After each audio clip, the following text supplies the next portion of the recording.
আজকে আমার ভাই বোনদের এসএসসি রেজাল্ট দিবে। তো রেজাল্ট দেওয়ার পরে কারো ফলাফল আসবে পাস, কারো ফলাফল আসবে ফেল। এটাই স্বাভাবিক। একটা সময় এমনও দেখা যায় ভালো পড়াশোনা কইরা ফেল করে, আবার এমন আছে যে ভণ্ডরও পাস কইরা ফেলে, যারা স্কুলের ধারে কাছেও যায় না বা মাদ্রাসার ধারে কাছেও যায় না। তো ফার্স্ট ফেল দেওয়া ভাই নিজের জীবনটা নিয়ে বিবেচনা কইরো না। অনেকে ফেল গেলে দেখা যায় যে সুইসাইড করে নিজের জীবন নিজে শেষ করে দেয়। ভাই এই ভুলটা কখনোই করবা না। ফার্স্ট ফেল আল্লাহর হাতে।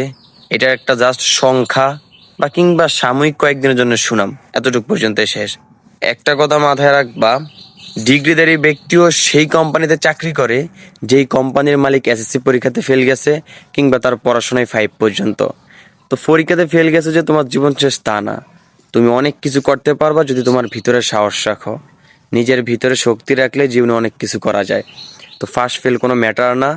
যদি যারা পাস করে তো আলহামদুলিল্লাহ, আর যারা ফেল করে মন খারাপের কিছু নাই, সামনে ভালো কিছু করবা এই আশা করে বাইচা থাকতে হবে। বাবা মার দিকে তাকায় হইলেও বাইচা থাকতে হবে ইনশাআল্লাহ।